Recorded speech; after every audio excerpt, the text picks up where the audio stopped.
apa? Belajar dari perbedaan. Kali ini ada yang tahu Ibu akan memaparkan materi apa? Hah? Ada kaitannya dengan cerpen, ya. Di sini Ibu akan menjelaskan unsur intrinsik dan ekstrinsik pada cerpen. Tuh, ya. Nah, sebelumnya apa sih cerpen itu? Ada yang tahu? Ada yang tahu? Cerpen adalah salah satu bentuk karya sastra yang berbentuk prosa pendek. Ya, cerpen itu memiliki ciri-ciri berupa cerita yang singkat, lalu memiliki satu atau beberapa tokoh dan fokus pada atau konflik. Itulah yang dinamakan dengan cerpen. Nah, apa sih peran cerpen dalam sastra itu? Nah, cerpen memiliki peran penting dalam sastra sebagai media untuk menyampaikan pesan, menghibur, menginspirasi, dan membangun imajinasi pembaca. Ya, jadi cerpen itu banyak gunanya, tidak hanya sekedar tulisan saja, tapi gunanya cerpen itu untuk menyampaikan pesan yang terkandung di dalamnya. Yang namanya cerpen pasti ada pesannya, tidak mungkin tidak ada pesannya. Ya. Nah, cerpen ini juga dapat menjadi sarana untuk menggambarkan kehidupan sehari-hari dan menyampaikan nilai-nilai moral. Seperti itu. Jadi cerpen itu boleh kita tulis yang menggambarkan kehidupan sehari-hari kita, tidak hanya tentang imajinasi saja. Contoh dalam buku diari, di sini siapa? Kalau misalkan ada masalah sama temannya menulis diari, ada? Yang menulis di tembok, yang menulis di meja, yang menulis di buku kecil, main diari. Ada seperti itu? Nah, itu juga bentuk dari cerpen. Nah, ini di sekolah aku berantem sama Aldi, dia apa? Nah, itu juga bentuk dari cerpen. Lalu, apa sih unsur intrinsik cerpen itu? Ada yang tahu? Unsur intrinsik cerpen itu unsur-unsur yang ada di dalam cerpen. Yang pertama ada tema.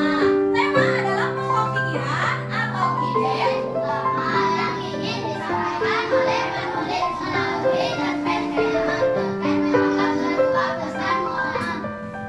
Kritik sosial atau penggambaran kehidupan sehari-hari. Yang kedua ada alur. Apa itu alur? Alur adalah urutan kejadian atau peristiwa dalam cerpen. Alur cerpen akan berubah linear, maju secara kronologis, alurnya maju, ya, atau non linear atau melompat-lompat dalam waktu atau di tempat, artinya mundur atau maju mundur. Jadi alur itu ada tiga, alur maju, mundur, dan maju mundur.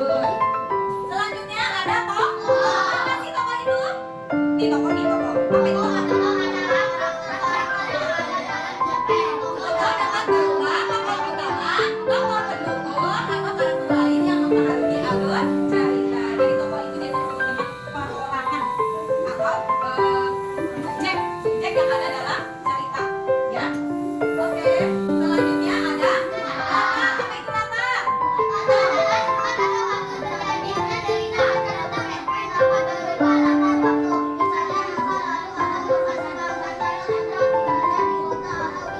Oke, good job. Latar adalah tempat dan waktu. Contoh, Ibu pergi ke pasar. Latarnya apa? Pasar. Pagi hari, Ibu pergi berbelanja. Latarnya?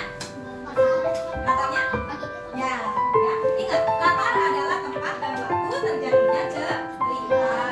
Misalkan, di desa Karangbareng terdapat sekolah bernama MI Aljina. Ada berapa latar? Coba sebutkan. Di desa Karangbareng terdapat. Nah, ada berapa latar? Yang pertama, desa Karangbareng. Yang kedua, MI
Agamis ya atau seperti apa. Dan sosialnya itu menceritakan tentang apa? Apakah karena di lingkungan tersebut ada yang suka berubah, ada kelompok muslim juga yang ngaji, itu nanti bisa memahami lingkungan di dalam cerita.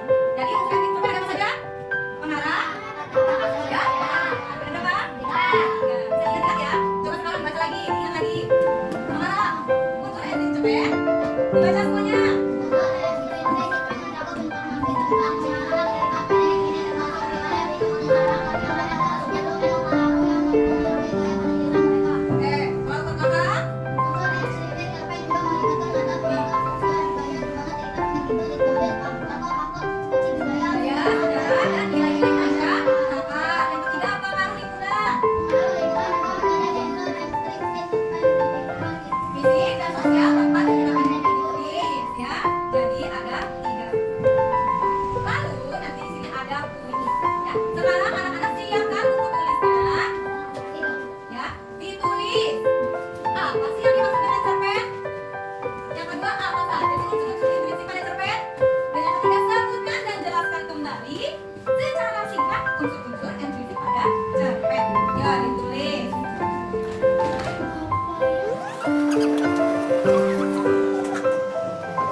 Jadi